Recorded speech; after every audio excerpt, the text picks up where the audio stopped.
Hi everybody.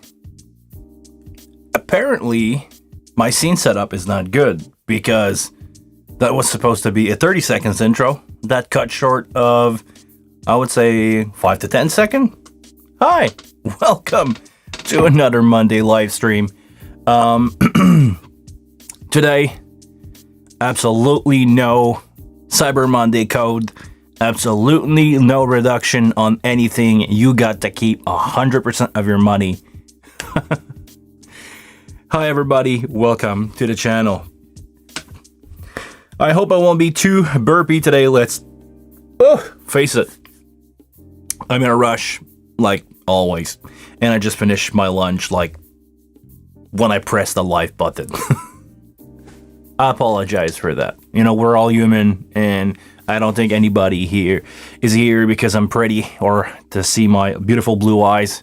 Actually, now with the new setup, you cannot see the color of my eyes. I need to fix that, by the way. I have the lights. I just need to set them up. But to a long story short, I had to take the whole thing apart, the camera, the console this week, because I had a show this week. I had a show on Thursday, live streaming, mixing the band, and I was not able to vlog it because I needed the camera for the show. So it was not an option for me to, film the whole day, have enough battery and stuff to film the setup and everything. So I just canceled the project. I needed to focus on doing the show itself and not vlogging, especially since we were two guys to do 4 job: light, sound, streaming, and live mixing the band.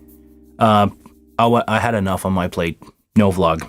Sorry, no vlog for that. For some reason, I feel like I'm really over compressing today. If you just give me a second, I will fix that. That's the beauty of the wing. You can fix your stuff. You have all the option in the world. You have all the option in the world to play around with sound. Let me know if it's sounding fine for you, if it's not too compressing. I don't know. I could be mistaking what's happening with the sound that I hear versus the headphone, phase issue between my headphone and everything. So anyway, first, I need to say hi to everybody in the chat who joined before the live stream. So Colin, hi, welcome. Good to see you. DJ Spy, welcome. Good afternoon, everyone. Ralph, always a pleasure to have you around. Roll Scholar, hey, how's it going? Long time no see. Thank you very much for watching. I appreciate the fact that you guys are here with me almost every Monday. Tell me, how do you like the new setup? I also changed a couple things lighting wise. I know it's not there. It's coming soon. I need to keep something in mind. This is my basement, and I'm not a professional streamer. Or it will be a year since I've rebooted the channel, so maybe I should call myself a live streamer. I did probably 50 of these already, so love the new setup. Great. I like it too. This is closer to what I wanted for the channel in the beginning.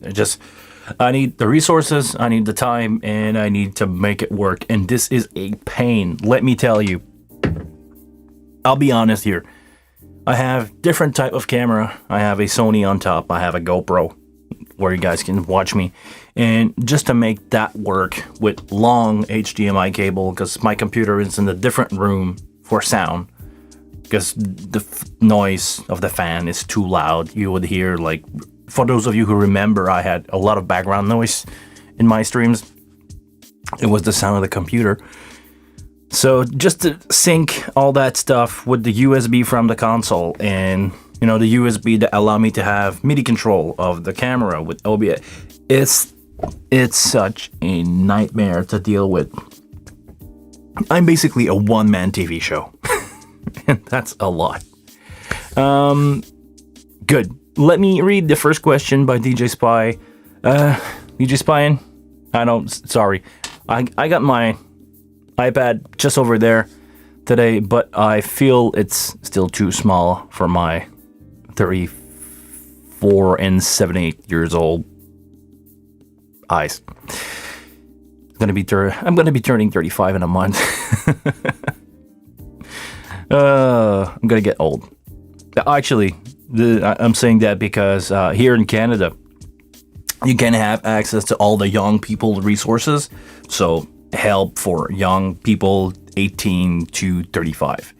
As soon as I'm hitting 35, I will be considered old by the state, and resources if I ever needed. Sorry, if I ever needed any kind of social help, I will be falling in the second category. So, first question.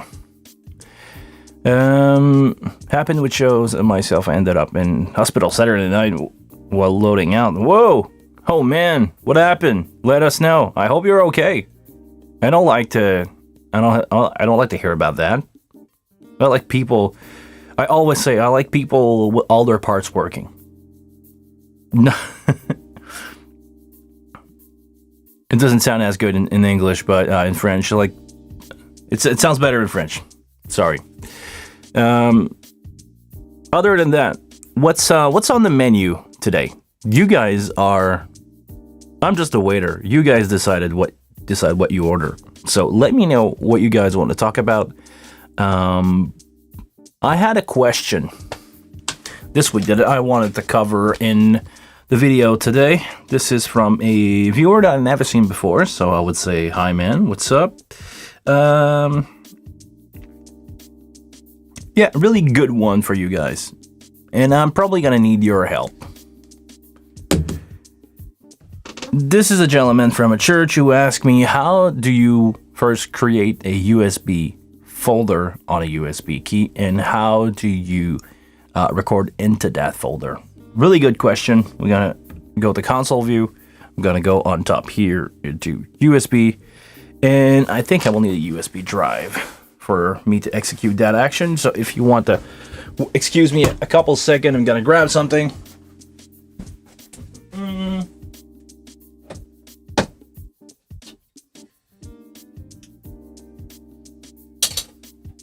Come on. Where are my damn thumb drives?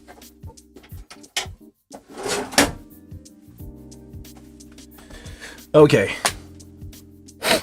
A really old USB thumb drive. Really old USB thumb drive that I got here. Gonna try not to spill my coffee on the console and load that in. If it's the right format, we can take a look at that. And is it turning on? Oh yes, it does. Okay. I have no idea what's on that USB key. Apparently nothing. Yeah, apparently nothing. Probably I formatted before, put it in the drawer. This is really good. Now, I can see on my screen here that I have an untitled USB, which is probably right. It's probably named untitled. And here is the folder file. If I go here and I click, let's say, USB rec, and I create a new file. If I click here, will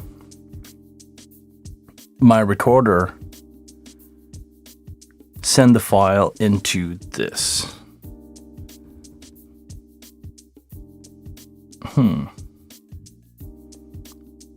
And I need to press here to get back. Hold on. Can I do this, and just click here? If I let's say I just do a quick recording. I need to patch probably. Oh yeah, something really funny. And I'm sorry, but I'm gonna complain a little bit here. The input, and I'm gonna play on word here. The input of the USB recorder, which I believe is an input, right? We were all together on that. Need to be set in the output menu. If I go here, USB recorder. Output group. It should be an input. This is where you set what you record. For fun, I'm gonna record our main. Unlock the patch. Main. Enable the +1. Main. I got main right and right. Main right. Main left. Main left and right. Good. Let's go back to USB. I can see that I have signal going. And it says 4-channel here. I want to record 2-channel, 16-bit. Because that's enough. Let's face it. Okay, if I record. Now, I believe I set... I'm in the folder USB recorder here. USB rec. If I record there... I believe the file will be created into that folder. Ooh, we got a little choppy USB here. I'm gonna press stop. This is a really old thumb drive, so probably nothing to worry about. Now that this is done, let's go take a look at our file. Screens. It was saved into screen. I didn't create the folder screen. The folder screens created itself. Really strange. Is there anybody, let me ask you, is there anybody who know better? I don't spend a lot of time using the USB recorder, to be honest with you. But anybody know a better way to do that, and anybody would know how to get that? Because this is really strange to me. When we switch here, I didn't create that folder. Let's try again. This, I'm in the USB, and if I press record, is it gonna record it to that folder, or it's gonna go still in the screen one? It does go again in the screen one. And just for fun, if I delete everything, if I delete that, go to delete that. Now I only have one folder on the console. Okay, let's try that again. Go here, record a couple second clip, stop, and go back. Create another folder called scene. This is really interesting. I would need to investigate that a little further, because I don't know. I don't know why I would create... Well, it would make sense to create that folder, because if you were to take a screenshot on the console, you know, the control utility. Hello?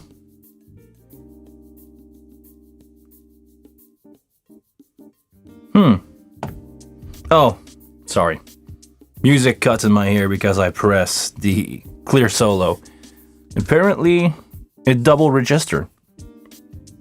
So I was soloing and did a screenshot. A screenshot, not a snapshot. A USB file save. And yeah, for some strange reason, the way the console works that I just understand is when you have a knob, when you have a button, and this is true for most electronic device, you got two ways to activate that knob, on the press or on the release. It depends on the programmer, but the way I believe the wing is programmed, if I press clear solo in utility, it will take a screenshot on on the activation of the knob, not on the release. So that first clear my solo like it just did now, and then when I press utility, it takes a screenshot. And I can probably show it better that way. I'm gonna go solo on my USB return from my computer so that I can hear what's going on, music wise. I cannot hear my vocal because there's delay, but I have the background music, so this is good to tell me that my computer didn't crash, and also it gave me the same vibe that you guys have.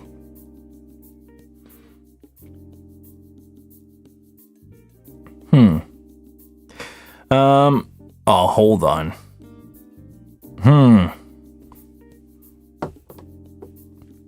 Okay. Give me a second, guys. We got something really funny happening here. I thought you guys were not watching the chat, or not writing in the chat, but you probably do. The problem is, my iPad that I use as a second screen just crashed. So, I cannot see what's going on with the chat. I'm just gonna go on YouTube and watch my own stream. So I can be with you guys and know what's going on. Sorry. Hold on. Give me a sec. Hey. Hold on. Give me a second, guy.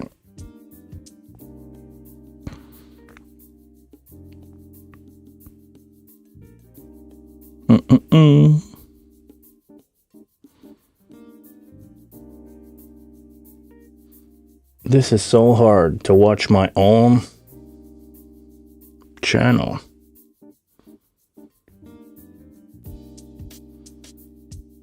Built-in dem.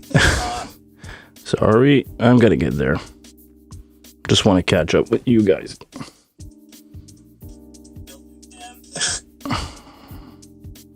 No sound. YouTube. Okay. Yeah, a lot of stuff happened in the chat.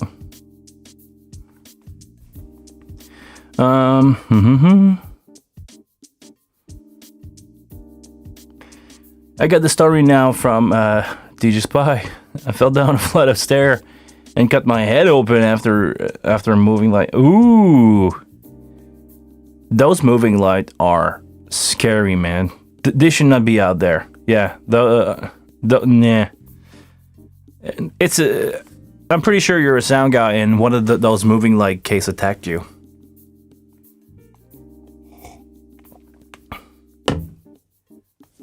These things are dangerous. You should not touch them. No, we're not gonna go down that road. Got 6 stitches in the forehead. Ooh, minor pain. Okay, well, I hope you get better really soon. Like, please get better. I like to, like I've said before, I like to have people with all their pieces working good together. Here's a good question. If you don't need to record via USB on board, will you play back via USB for break music? Yes, you can definitely do that. Actually, you can do both. I need to build myself, and I'm always saying this, I need to build myself a USB key with playback music on it, but definitely this is something that I would suggest. Actually, there's 2 cool things that you can do with USB. If you're touring with a band that has backtrack, I would suggest you to have a copy of their backing track on a USB.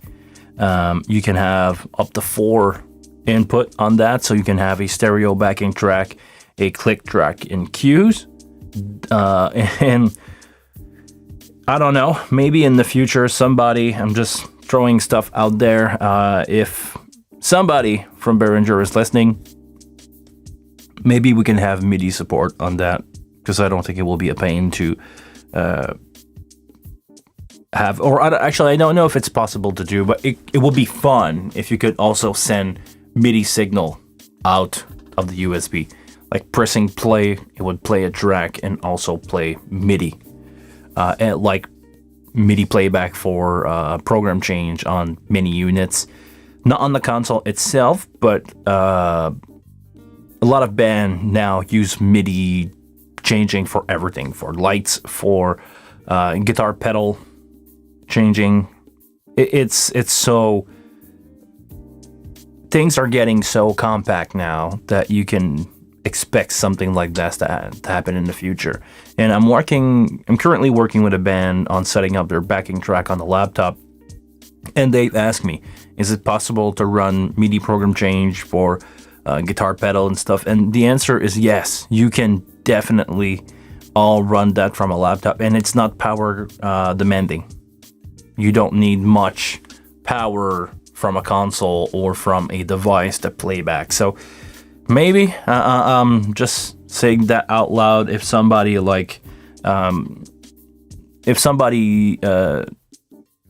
out there doing a lot of automation, you probably know who I'm talking to. Hi Patrick, if you're watching. Maybe you can tell me if it's possible to do or not to have implementation of MIDI read from the USB or from the SD card in the back, so you can play back the whole set from a band, have all their guitar effects processor changing during the set, and maybe have MIDI for the lights. Because let's face it, some band, and I've welcomed some of those band before, some tour now have floor package. If we were talking about moving lights, this is probably something that some of you have seen before. Floor package is just big rig with moving lights on them. You roll them out of the truck, put them on stage, and everything is programmed, and you just set them up on the stage the way that with the space that you have, and this is your light show. A lot of bands run that, and it's probably running from MIDI or maybe OSC because of the amount of parameter that could happen, but it could be really simple to run a basic light show from a MIDI playback now. It's just a lot of programming. You need to spend a lot of hour on building that up, but once it's done, it's done. If you play to the computer, you don't need much more than that. And you can have really good computer software that could respond to MIDI command. I've learned GrandMA.2 last week because my light guy, you guys saw my friend Guillaume a couple vlogs ago. He's coming here from time to time, Panda Lonely. He was not able to make it for the show that I have on Thursday, so I needed to do light because I sold to the client a complete A to Z setup with lights, and I needed to program them. So I programmed the light in here, in this room, brought a moving light home, did my thing, and programmed those lights. So maybe in the future, that will be the case for most bands that will tour with backing track and automated moving light.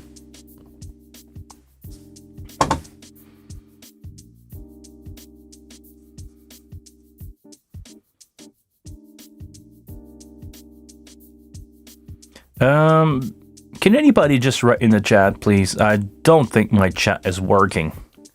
Please let me know if there's anything wrong with the chat, because I just see static image, so maybe it's my connection or maybe nobody's writing. But I'm having a bad time reading the chat. So hey, Chris White, what's up? Welcome, Chris. Happy to see you here. Thank you. The chat is okay. The chat is working. You guys are just quiet today. I like that. Let me get back my music. Check. Yeah, check 1, 2. Everything is good.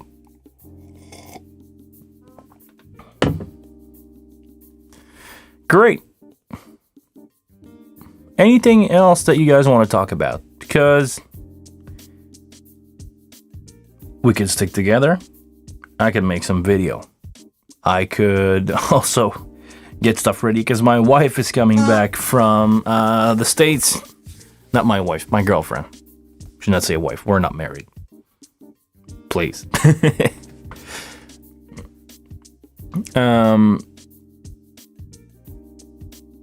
Your effect, please. What do you use for different things? Ooh, really good question. But I will ask you to be more specific. When you talk about effect, are we talking about reverb, delay? Or we're talking about structuring a channel for a precise instrument?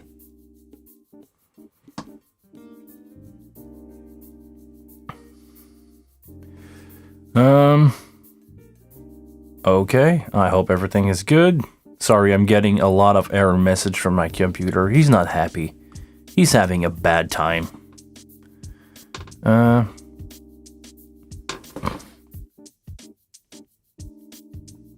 Vocal and drum bus. I will start with the second. First, drum bus. I never use drum bus. I never see the need of it. I use a drum DCA to mix live because my mentality is make the channel strip sound as good as possible. So that way when you send it into the PA, into monitor, into in-ear, you get a good bass drum. You get a good snare. Because you will not send the bus into monitors or in-ear. You will send the different input. For vocal, I can definitely work something with you, and we're gonna take a look at my chain here that I got for my live vocal that I got right now, my talkback, my streaming microphone. A lot of gain. I don't know why I need to push the console really far. We had that discussion last week. I feel like I need to crank the gain a lot on the console. The reason is we have real Midas preamp here. We have and they don't go. I'm gonna back off the mic a little bit. They don't have more than 45 dB of gain. This is why I'm not. This is why I'm cranking it up. And on the X32, it's the same thing. It's the same design of microphone, but the trim, instead of being on a separate knob, the trim on the X32 is included in the gain. So after that, the number keeps going up, but it's digital gain, it's digital increments, so it doesn't, oh yeah, you're talking about Dave Rat. He's explained the thing. After 45 is just digital gain from there. So on the wing, we have the same option that we have on the Pro 2 or on the Pro Series. You have your microphone input gain, and after that, you got your trim. Some people like to run the preamp into distortion for some instrument, and after that, they trim it down to set the level or have a relatively good level to mix. Because sometimes you want to have the preamp really high. You want to have your preamp cranked to 11, but you need to have that sound a little lower in your mix. After that, I'm using a gate, an expander. Maybe we can experiment a little bit here and take the source extractor. Threshold is a little high on this one. 20 dB. And I put it to fast. Yeah, I like the source extractor. Is it more clean? Is it cleaner than the expander that I had? I don't know, but I like it. It's keeping my ambient noise down a lot, so that should be good. I don't think the camera will like the white of the source extractor here, but we're not going to spend too much time on it. After that, on my typical vocal chain, what I have is an EQ. I like the wing EQ. Low cut is usually higher for live. I'm not afraid to go to 120. I just feel like it sounds thin on the live stream. I'm shooting for more a FM radio type of sound. So I open up the low cut a lot because I want to have that low octave, with the proximity effect. And I can open up in the bottom too. I feel it feels more natural than just go like maybe up to 200 sometimes on vocal live. But my starting point for low cut is always 100 for vocal, around 100-ish. Sometimes I go 120. Depending on the people, I go up to 200 sometimes. If it's a female singer and they don't produce note under 200, I will probably set the low cut to that because I don't want to have the FM feeling that we have for a live vocal. I want it to cut through the mix. I don't want to... Anyway, all those low-end frequencies are just going to pick up like bleeding from the stage, bleeding from the subs, stuff like that. We absolutely don't want that. I have 2 EQ correction here. The first one is for my room where I'm sitting right now. I have a lot of 1K. I can bring it down a little bit. And for some reason, with the microphone set to cardio with like that, I have a little clippy thing here around 2.5. It's just annoying, and I just turn it down a little bit. It feels more natural in my ear. Let me know if it's cutting down on clarity for you, but I think on phone and stuff like that, it will just sound fine. It would just be less aggressive than if I was just flat. If I turn it up, flat, you got that really 1K-ish coming up and that 2K-ish. Not fun. So we're taking that out. After that, compressor. I'm a huge fan of the no stressor for vocal. Another option would be the 1176, so the 76 level amplifier. I'm not going to change it because I like the preset that I have on this one. But yeah, no stressor, fast attack, medium release is usually my starting point. After that, I need to adjust the taste. What we got here in the effect rack, nothing, so I'm going to take that off, and nothing, I'm going to take that off. This is my basic for a vocal. This is usually how I make my voice sound good, or make my vocal, not my voice, my lead singer vocal.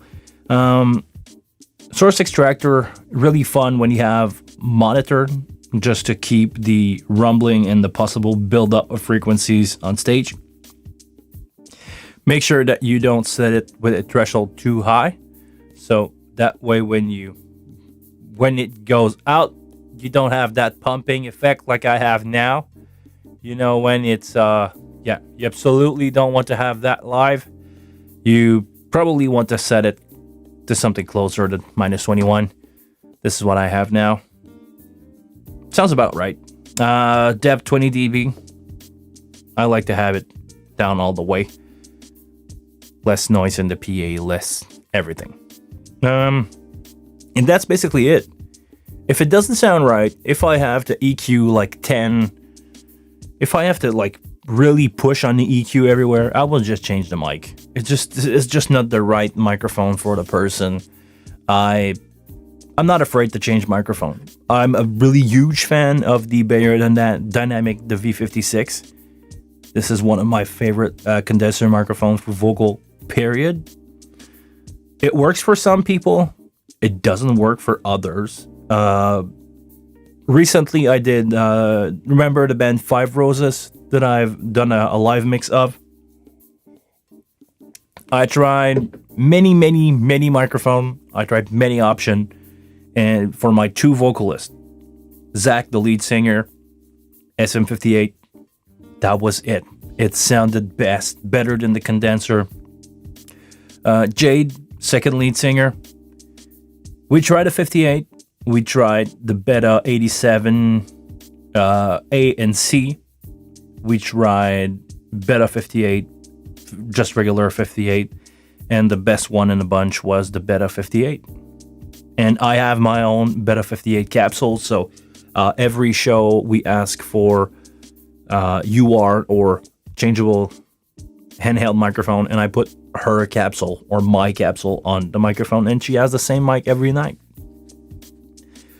It really depends on the person that's singing. Every voice is different. Some people sounds really good into a Sennheiser 835. When I speak in 835, honestly, I sound like this. For some reason, it's not working for my voice. So it really depends. It's really a per user case for vocal microphone. After that, change the EQ to adjust for the room and stuff. But I would suggest you, if you have the option, check your microphone. Sorry, I just want to catch up with what you got.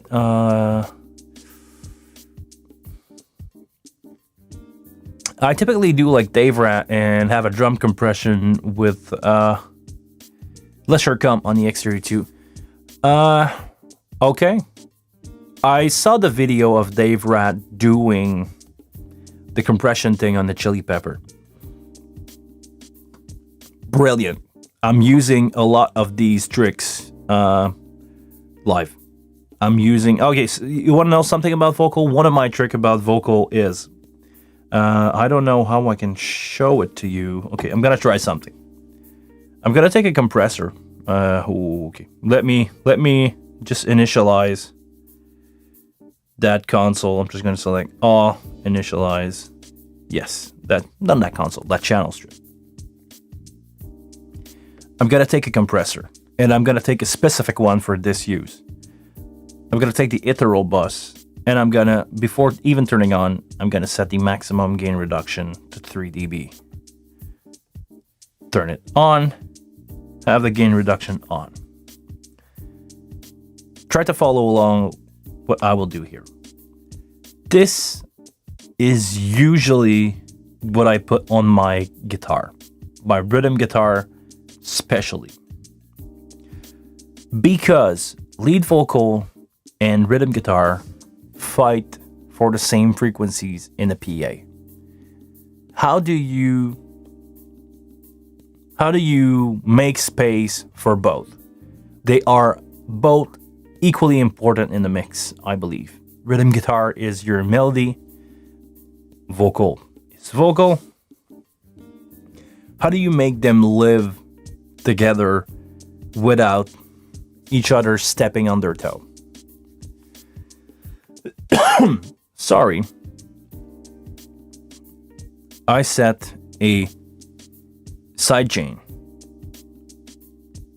compression on my guitar with a maximum of 3 dB of gain reduction.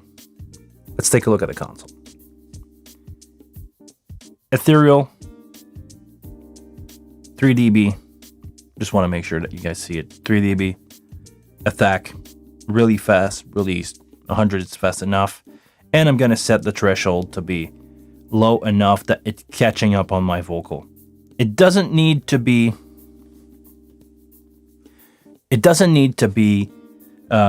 really precise, because as soon as my singer is, the threshold will set when the compressor is kicking in. Right now, around minus 23, that's good. So when I talk, whatever's in that input here is going to get compressed by 3 dB. If I'm doing things right, my guitar will be sitting in the right place in the mix. And every time my lead singer will go on and do his stuff, that will turn down the guitar by 3 dB. I'm not using that aggressive a ratio, 3:1. Gain, whatever. It's not going to change much. Make sure that it's set to where you need it to be. And play around between 3 and 6 dB of gain reduction for your for your vocal on the guitar. That way it will give you space. It will give space to your vocal, and you can have your rhythm guitar probably even louder than anybody else in the mix, because let's say that we have the perfect example where people come to see a rhythm guitar and lead vocal. Metallica. I'm a huge fan. I'm a huge fan of Big Mick, their sound guy, his approach. I've learned a lot on his approach in some of his interview about live sound. I've mixed what he said with Dave Rapp, and I figure out this trick. Because he's having a hard time writing the vocal and the rhythm guitar. And when you listen to Metallica, James Hetfield is the lead singer. He's the one people are looking up to because he's the best, most talented musician in the band. It's basically him with a backing band at some point. Live, people come to hear his rhythm guitar. He's got the riff. He's the riff master. And his vocal are what people are relating to. So they both need to be heard when he's out there. But the thing is, because it's the same player, it's the same guy, your brain, let's do some psychoacoustic here. Your brain will accept that the guitar is lower when he's singing, because your attention is divided between his guitar playing, he's the riff, and when he's singing, the riff is important, but less. Hi, Klaus. Welcome.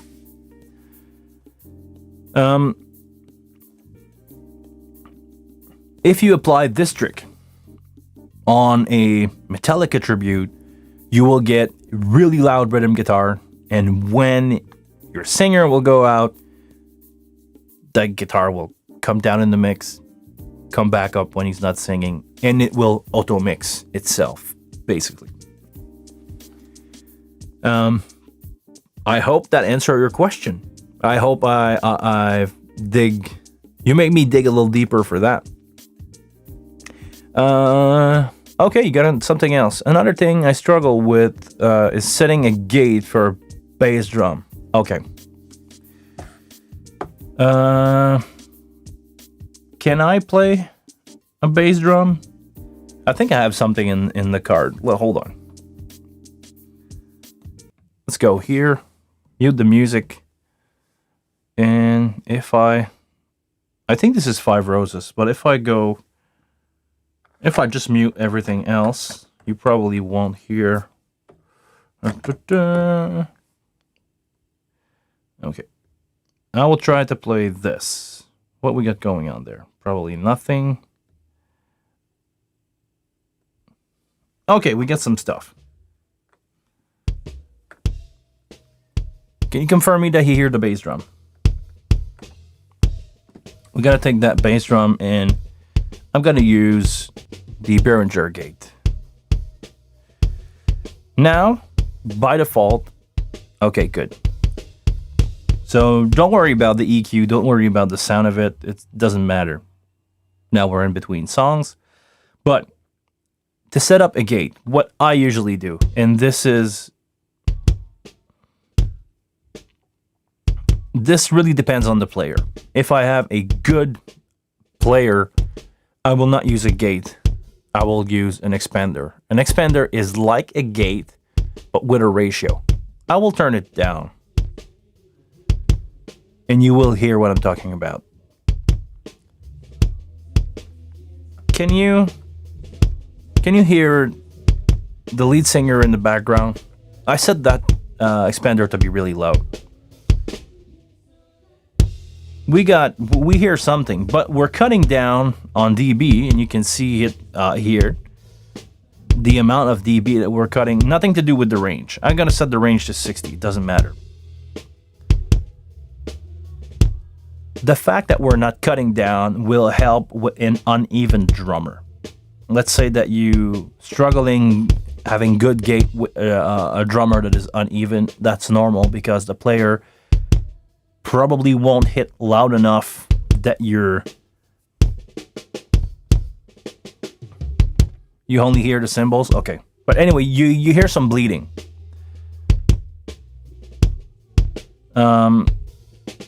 Yeah, and snare, of course. The snare is really close. But the point is, when you have an expander versus a gate, it will forgive way more on the opening and on the unevenness of the drummer. Because let's say that I'm just gonna go 3 to 1. Do you feel it pumping now? I will let you hear it.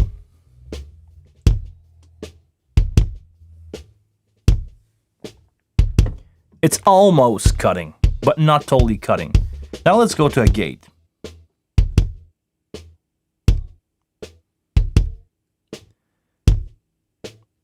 We're lucky here. I have a really even player.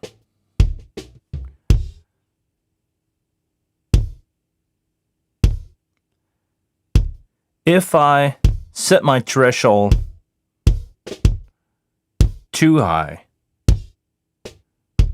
I'm gonna get that 60 dB cut, but if my drummer is uneven now, I cannot gate the bass drum really tight, because sometimes you will kick less hard and the gate won't open, and it's gonna sound freaking awful.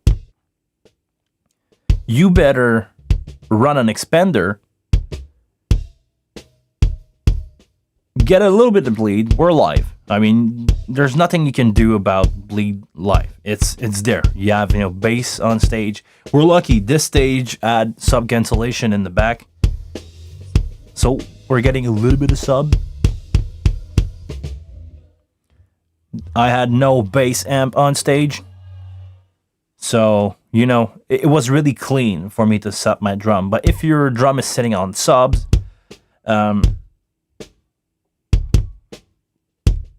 try to get an expander instead of a gate. That will be my suggestion if you have an uneven player. If you got a really good player that's going to kick the same volume every time, you can take a gate, set it really tight, let you get there, like maybe even more.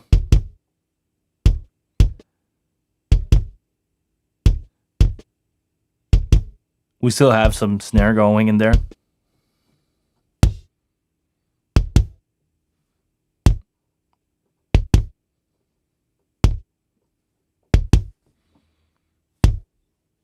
That's on the risky side. Setting the threshold to like -15 like that, because my gain, threshold has to be in relation with what we have gain wise. Gonna put my trim back to 0. You can see I'm hitting barely in the yellow. I'm hitting here around -18. That was my goal when I set the gain. If we go back to the gate,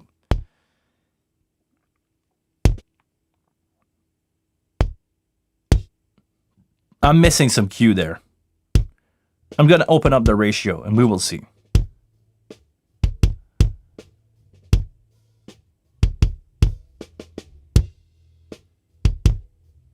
I'm still cutting down. I'm still cutting down like 20 dB. I have 20 dB of reduction.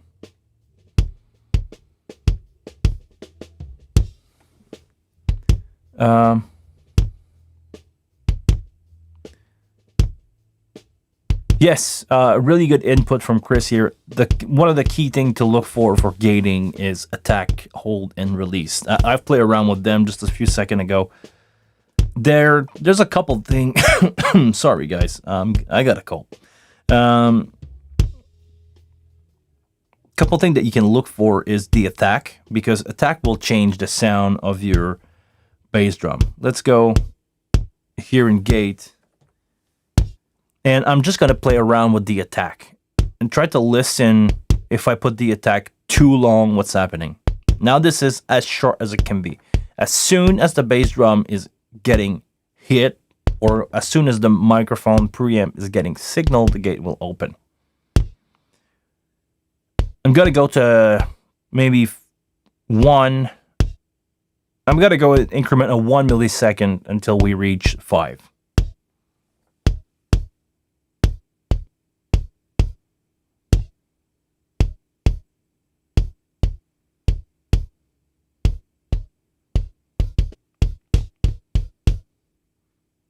Can you hear we have less click already? And I think we're in between songs now. Yeah, we're in between songs now.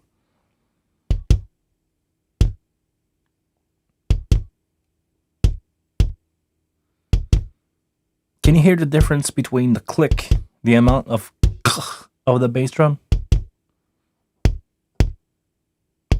0, 5. I'm gonna exaggerate that.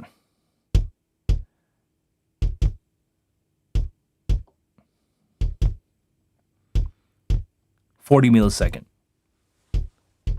That's too much. That's way too much.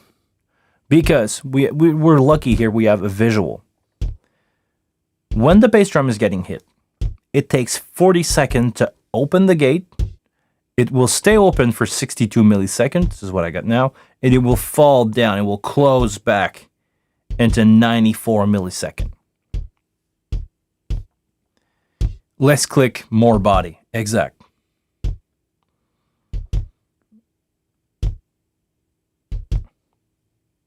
Let's dial back the attack.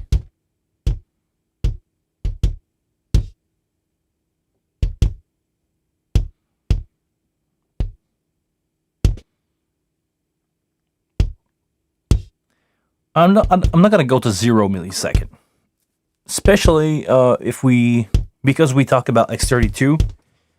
You cannot on the X32, or when I did that test, you could not run the gate at 0 millisecond because it was causing some crackling. I'm gonna try to reproduce that here. I could definitely hear some crackling going on with the gate. Something that also will reduce the body of the bass drum is the old time. I'm gonna exaggerate here. I'm gonna go 150. Let's go all the way, 200.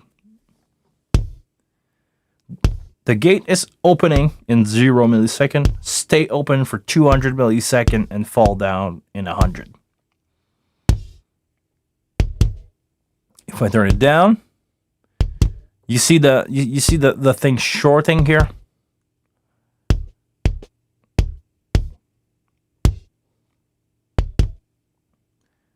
Now we don't have the full length of the bass drum hit. What I mean is when my drummer here hitting the kick in space, in time, that kick resonate for a period of time. Here, we're not having it full.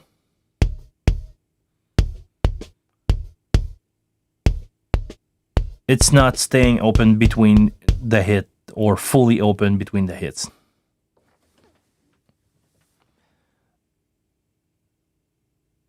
And now we're in between song, but I think so. Hold on. Okay. And I'm not getting all the hits either because my gate is too high.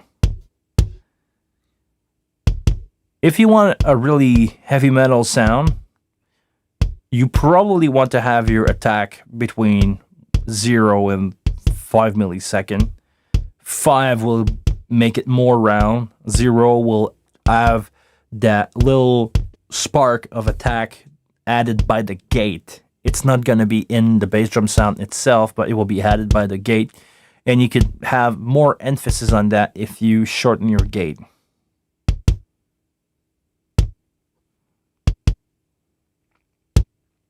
And the release will make it feel really shortened or pumpy depending on how much you have. Let's go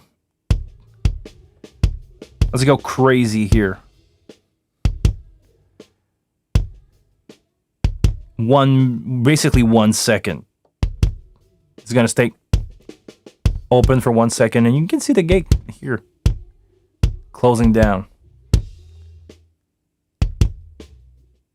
That's long. That's too long. Usually I try to go for 250 millisecond.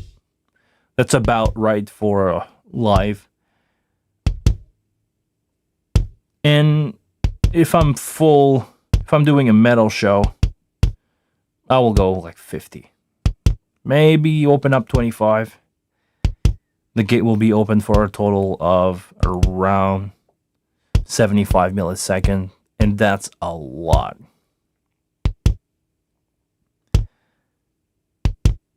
Yeah, especially in small club, it's hard to get that right. But try to experiment with it. It's always a matter of where you are and what you're doing. If I'm doing heavy metal, this is not tight enough for me. That will probably be something closer to what I want to have. And you have to keep in mind something. Right now, I'm go 25, 25, 0, or 1 or 2 millisecond attack.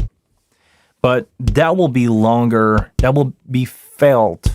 You will feel it longer in the room because of the environment around you will create reverb and will add length to that bass drum. But your source will be really short.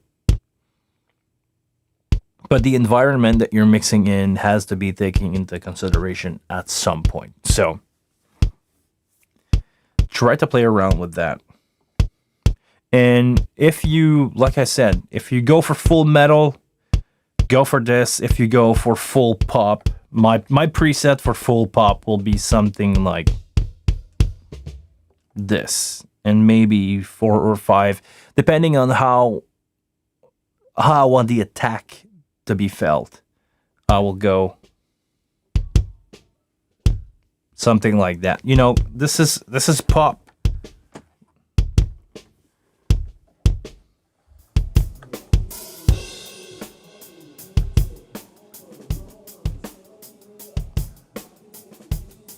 This is my drum that I had on the show, and I don't think,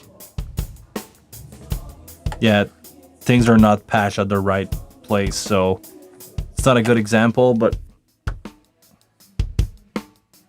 it's not the right show. I have the wrong file here for the show that I have. That doesn't make any sense at all. And while we're talking about gate, for snare, I try not to use gate. If I need to use something to reduce that, I will use an expander. Because if you have drum roll, they start usually low volume and go up. You will miss the beginning of that roll because it will be not enough energy to open up the gate and make it happen. So I suggest you to use an expander if needed on snare, but try to leave it open. Anything else that you want to talk about, man? I like doing those things. Yeah, also ghost notes. There you go. If you cannot automate that live, try to go no gate on snare. It's not gonna give you a lot of improvement on your sound.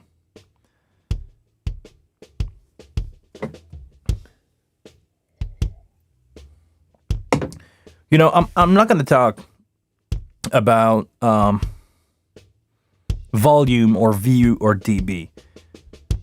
I'm going to talk about energy. Snare has to have a lot. Well, the snare have a lot of energy, and if you set up a gate with a opening energy point, so the threshold, your threshold is how much energy it takes before the gate open, it will cheat on you if your drummer is going not loud enough. If you really want to gate it, you can set it really low. Like, let's say in between song, you don't want to hear the snare rumble between when your lead singer is speaking, the monitor next to the drummer make the snare vibrate. Maybe you can set a threshold on an expander really low there. Let's go. We can go for, say, 40, 60 dB, doesn't matter. Really fast attack. But make sure that it's just there to cut the ambient noise, not the hit. Because when your drummer's gonna hit, or if for one song he decided that he wants to play with brush, that happened to me before. One song he playing with brush, and you see a guy is doing this, and you hear nothing in the PA until you take the gate off and go like, oh, yeah, it's not loud enough to open up the gate.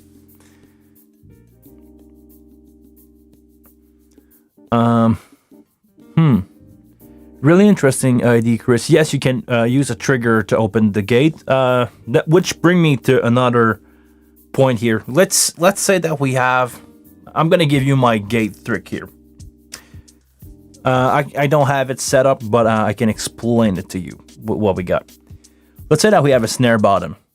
A snare bottom is usually something that you want to gate because it's next to the bass drum. It will have a lot of bleeding, a lot of energy coming from the bottom of the snare, and you probably don't want to have your snare bottom opening up every time there's a kick going. You want it only when the snare is hitting. So what I do, instead of using a trigger like Chris just suggests, I set a key source. I'm gonna go here, snare, channel 2, which is my snare top, and I will set that as the key source for my snare bottom. If you don't understand what a key source is the detector here, the thing that make the threshold open can be changed. You can set it so it will be itself, so it's the channel, or you can have a different source working to open up that gate. So in this case, we're gonna have snare 2, channel 2, which is my snare. And every time that my snare will go over the threshold, it will make the gate open. It could be set really high, it could be set really fast. You can have a gate on it. Maybe you set it to taste, but really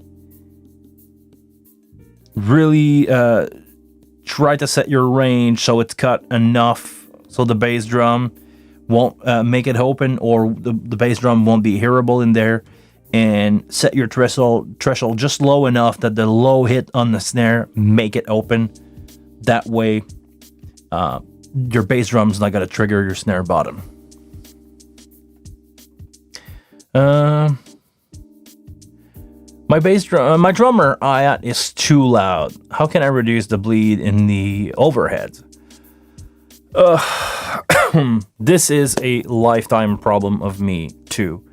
In the overhead, there's not much you can do because the mix that you have going in your overhead is set by the player. If your drummer play his snare really loud or his hi-hat really loud, and you try to deal with that in the crash, in everything, and basically it has to be set by the drummer. Good drummers listen, they don't hear, they listen to their playing, and they listen to the microphone. I did a mix the other day, Thursday. The drummer only took overheads and bass drum in his plug.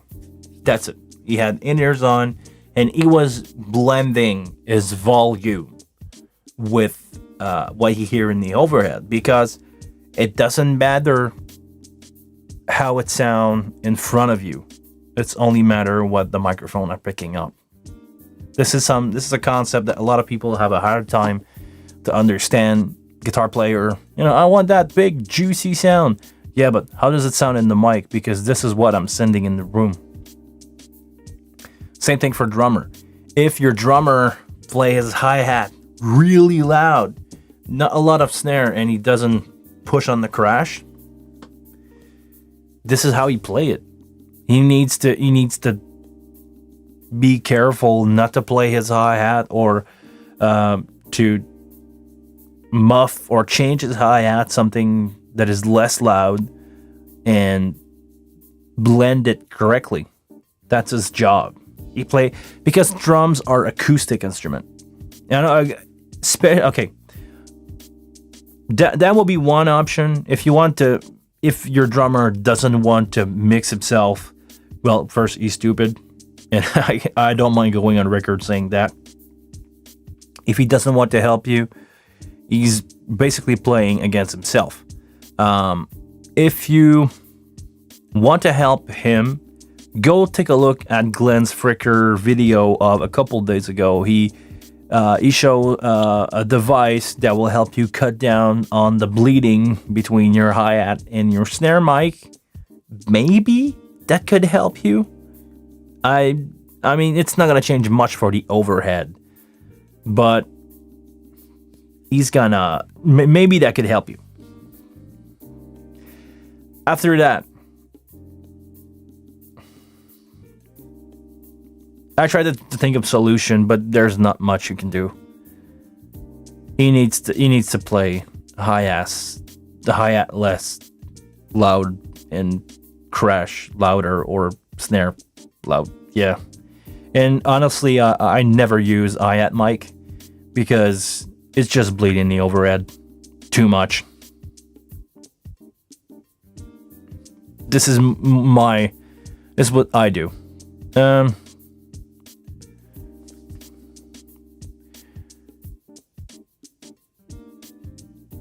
Gregory, sure. Just ask any question, man. This is why we're here. Also, good tips from Chris Whitegear. Try to point the overhead more toward the snare and playing with a different polar pattern. Yes. Also, something that I love to do in studios is I set up a XY microphone setup about 5 feet in front of the drum. Instead of using overhead, the top, I just set a XY like if I was standing in that room listening. I've done that with good result in the past, and because I'm standing in front of the kid, I have less shell in those microphone and more of the crash, and the hi-hat is further away. Just be careful with the ride if you're doing that, because the ride is usually louder because it's closer to the mic.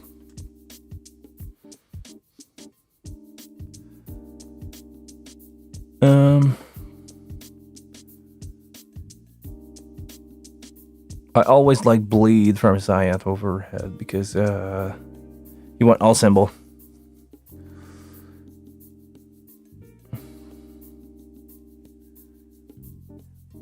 Also, a good tips from Chris. Put the hi-hat microphone in his headphone and make it loud.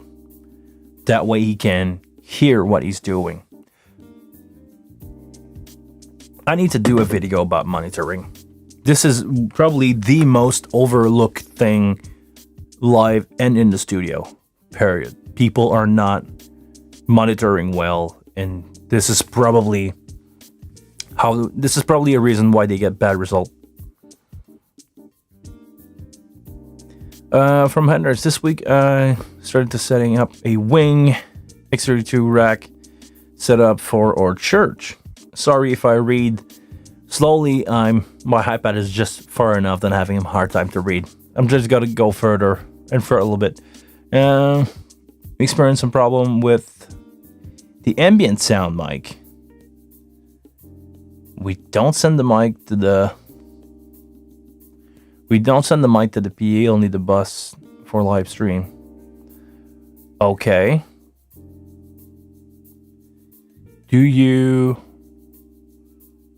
I'm not sure to understand your problem here, Andres, but okay, you write me something else below. Hold on.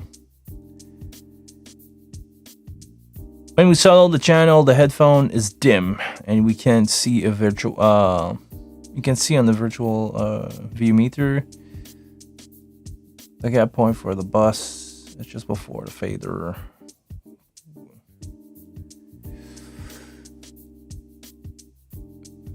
We have no sound going out. Do you have some suggestion? I'm not sure to understand your setup here, Andres. Which console are you sending? Which console do you use to send your live stream? And are you sure that all your sources are set correctly? If you can answer me these small questions, I can probably jump in and try to answer. Try to give you a more clearer answer. I sometimes use hi-hat and ride only for microphone. Yes, sometimes I'm doing that too. Also, when I was doing live stream last winter, I I've used 421 on toms, far away, like maybe a feet or 30 centimeter away from the shell itself, and I turned down the overhead until, well, I turned basically the overhead down a lot, made the drummer play with the tom and the overhead and bring the overhead just a little bit in, that we had a little bit of room, but I had a really direct sound, and I was picking up a lot of the cymbal from the mic, but because they were dynamic, it felt rounder, feel more pleasant. So really, it depends on what you're shooting for. But yes, you can definitely, there is no set rule. Some people mix their drum overhead first, then they blend in the direct mic. I'm the opposite. I'm doing the other way around. I'm usually setting up my direct mic, and I'm just bringing the cymbal in to the amount that I want, and I just make sure that I don't have any phase problem with the shelf and anything. But that's about it. Please do a video on monitoring with the wing. Yeah, I should. I know. But the thing is, okay, I'm asking you, Dan. We're talking. What do you want to know about? Monitor? In-ear monitor? Are you doing both? Are you setting up your console as a monitor engineer? Are you setting up your console as a front of house who's doing monitor? Those will be all different approach to the same result. It's getting good monitoring. Quickly, I'm gonna go quickly. When I'm doing monitor only, and I'm doing floor monitor, I don't EQ or compress the same as if I'm doing in-ear or front of house. When I'm doing in-ear and front of house, it's mostly the same approach. I want to get my channel to sound really, really good and send that into the in-ear, compressed, gated, so that way the musicians get really a good representation of what's going on in the front. If I'm doing only monitor and I'm doing like rock band for monitors, I'm gonna use as little compression as I can. I'm gonna use probably gate on a lot of stuff,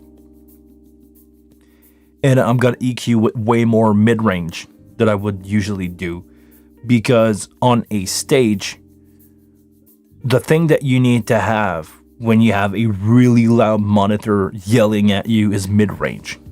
You will feel like you hear the body of what you're doing, and it will give you a better representation of the pitch that you're at. So if you play bass, if you have a guitar, if you're singing, especially for vocal, I want a lot of mid-range. I don't want a lot of top end. I don't want that sibling, those S's. You don't need that to hear your pitch. You really want like the middle of the EQ yelling at your face. That 1K-ish stuff. That, this is where the vocal range is. Let's take a look at what I got here.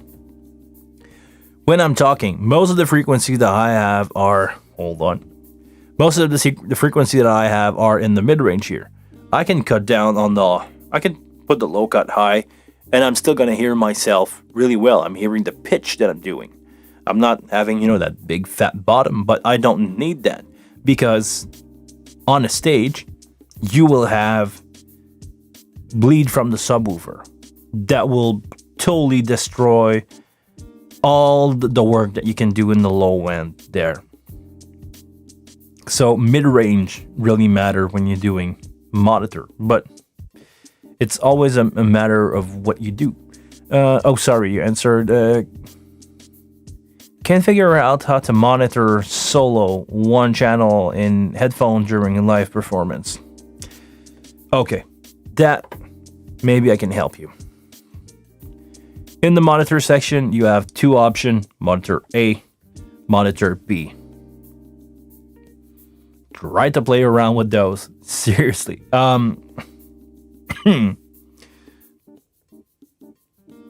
If you are doing this, hold on. I need to figure out how to do it myself. I'm just gonna go Okay, A and B. Just want to go A and B. Okay. And if I go on my channel, you have the option to solo here. I think this is how you would do it. Let's say I would need to have both to double check my theory, but you have two options, solo A or B in the bus here. If anybody wants to confirm me that option. And now in the monitor control, you will have access to both. Can I do this? Is it changing the monitor? The monitor output is going to change. Okay, depending on how I listen to it. Okay. If you want to listen only to headphone, I would say this is your option to listen in A or B. I would really need the monitor to figure it out, but try that. Try to play around with monitor A and B with your source and everything.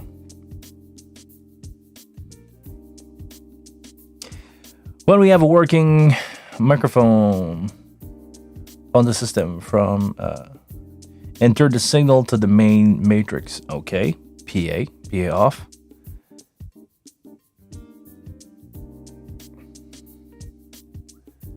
We lose also the sound going to the bus. We have to change the tap point for the bus to be before the channel fader. Yes. If you change the channel is at the moment less loud when you listen to the solo of the channel. Okay, you have two options for that. Maybe make sure that you don't have any pad or dimmer in your stuff, but yeah, because there is a dimmer here. There is a dimmer for soloing. But okay, I want to understand what's going on here. Are you using a matrix or a bus to send your live stream?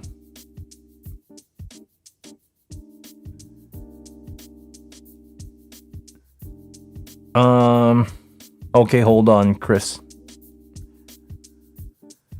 I will try to listen. I will try to answer Andre's question. The channel is at the moment less loud when you listen to the solo in the channel. Okay, that's normal. It's just because of the monitor level. But if you're using I want to know how you're doing your setup. Are you sending a bus or a matrices for your live stream? And from which console? I'm gonna guess it's the Wing, not your X32 rack. Because if you were to use the X32 rack only for streaming, you will only have one mix.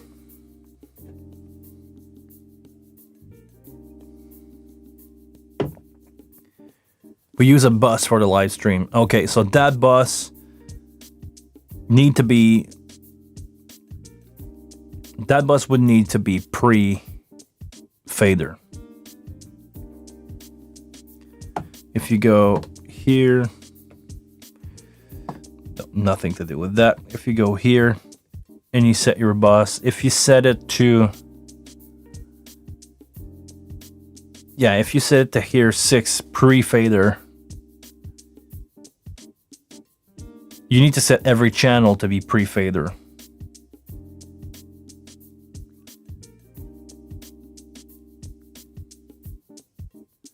You're only using the X32 for I/O. Well, you can use a bus, but honestly, if you have an X32 that's doing nothing, I would use that for your live stream. You could have totally different EQ, totally different mix, compression for everything. I would use the X32 rack for that 100% of the time. But if your option is only to use a bus, use that. Also, you could use a second main out. If you're happy with the EQ, if you're happy with the channel strip that you have. When I say channel strip, it's sound of individual fader in the room and on the live stream. If you're happy with that, just use a bus or use a main 2. Send whatever you need to send into the main, and if you, let's say for your crowd microphone, you can set them up, send them into main 2, that is your live stream, and not having them in main 1, so you can mix them.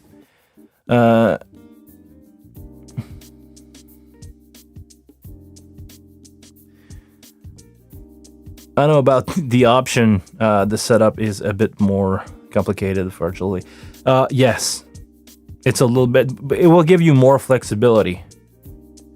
You could have somebody with an iPad somewhere doing the live stream mix and just not being in your way, because you could set the preamp control to be from the wing that will control the head amp on the X32, and he will only have the trim option to do your live. This is how I would do it, but I understand that my knowledge is maybe higher than many people who would run that.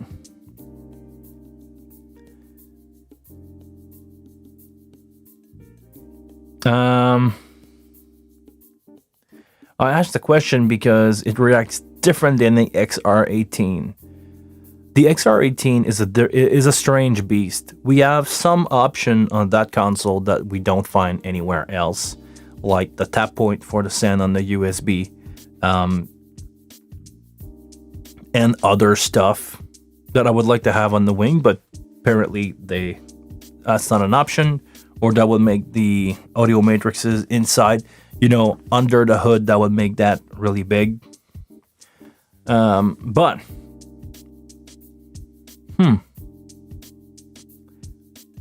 those will be my 2 options. Seriously, if you cannot use your X32 as a control as a mixer for your live stream, I would use master, if not bus, pre-fader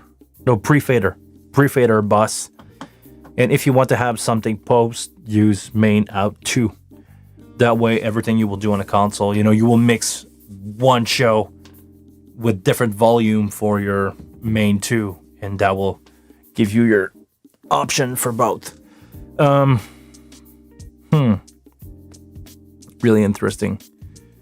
A lot of option, but the complexity is from the use case here.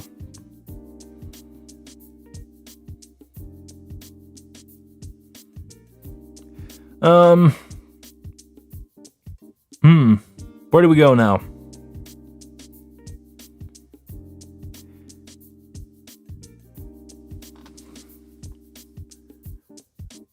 Did I miss some? Oh, sorry, Dan. I'm gonna come back to your setup. Pretty sure I got that part correct. When I tap channel solo button, I have solo button in place in the house. Oh, I get it. Not Dan. Chris has got a point on something here in the setup. We have is it in general? No, it's right there. Hold on. Here in setup, audio, second page, you have the solo system. You have 3 options there. You have live, studio,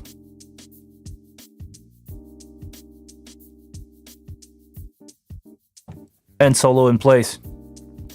If I go solo in place, you guys hear my vocal in the room or in the main out, because I'm using the main out 1 for live stream.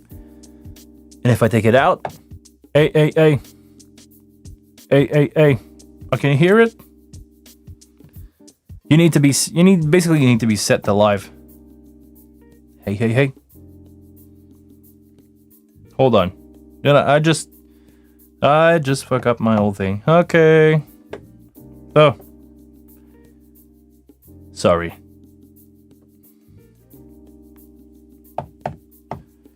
Can I? Hey, what's happening? What is happening? Hey. I've lost my solo.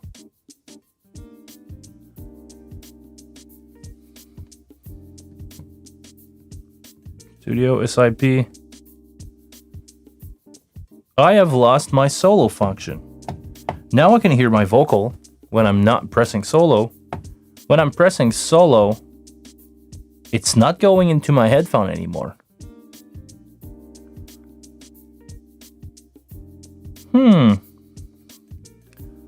This is really strange. It says that the channel is solo. It displays solo. Hold on. Did I change something into my... Here we go. I pressed the B. My fault. But yes, this is how... No, it's not a bug, Chris. It's my fault. My headphone changed to output B instead of A when I changed the solo in place versus live versus studio. But yeah, Dan, make sure that you're not in solo in place, SIP, solo in place. You can... Funny accident that happened to a friend of mine. One day he was mixing on the big Midas, because those were the one that had that option back in the day. He did the sound check, used the solo in place button, and during the show, the first song, show starts, he wants to listen to his bass drum with his headphone on, so put his headphone on, press solo, and the band is playing. The show is going. He's the headliner, and you heard like 20 seconds of everything, and then only the bass drum and the PA. He took his headphone out, released the solo, the whole mix came back. He realized after that solo in place was on. He's not the only one, I think, that something like that happened.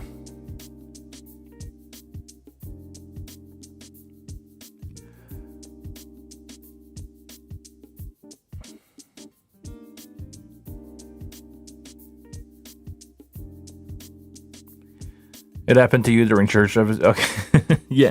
Solo in place. Yeah, check that out. Okay. Well, we've been going for an hour and a half. If there's not any more question for today, I'm going to call it a day. I have some stuff to do, and I would eventually need to do some video. I need to backlog some video because I will be away for about 5 weeks. So from December, basically after Christmas, I don't know the exact date, but after Christmas, I will go on vacation for a month, and I will come back. Actually, I'm gonna leave for Florida, and I will be away from this place for a while. I will have some video ready, but probably no live stream for a month. I hope it's not going to affect my YouTube channel too much, but I need vacation, so I will be there. I will have some video rolling, some stuff coming in still, so if you guys want to watch them, cool. But I need to get that ready. Video from the beach? Probably not. You don't want to see me in my swimming suit. Question from Dan. Any idea when the Dante card to the one will be released for purchase? No. Trust me. I've said that before. They want to sell it to you. Trust me. They want to grab your money. But the thing is, resources are affected with COVID and component shortage right now in the world. That slowed down the development of it. And life, like shipping stuff right now is hard. So trust me, they will be available soon. It's just a matter of we need to wait for Behringer Music Tribe to get back on track to release them. Dante, maybe, I don't know how much supply they have, because the Dante card are not made by Behringer, they are made by Ordinate Dante. That can have an impact on the production too. I don't know if Ordinate is able to make card or not, so we'll need to see what's happening with that. But it will come. All the promises that Behringer or Music Tribe made for the console will eventually come. We just need to wait, because let's face it, who could have predict everything that is happening right now in the world 5 years ago? Nobody knew.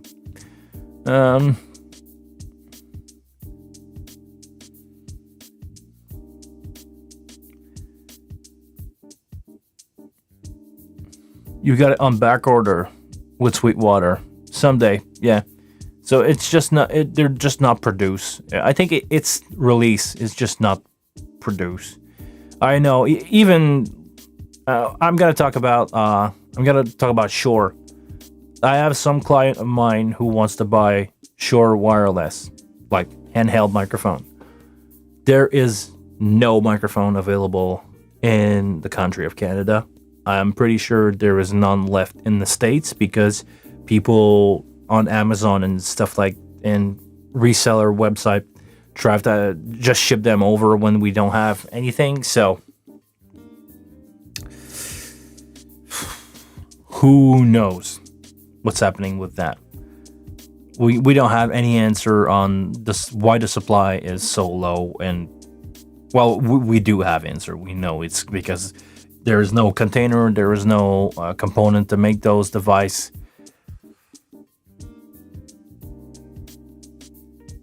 In Germany, okay, you can. In Germany, Tolman writes Dente will be available immediately. Okay. If you want a card, buy it from Tolman. Shipping to some places is expensive with Tolman, but try to make a big order and get your worth of shipping, because I think you can. It's like a flat rate for a certain amount of stuff. So if you want to buy some stuff from Tolman, go ahead and do it. It will be a good option for you to do so right now. Do I need something? Do I need a Dente card? I need to sell the one that I have in my console that doesn't work. So I would suggest you, if you're going to buy a Dente card, buy the real one.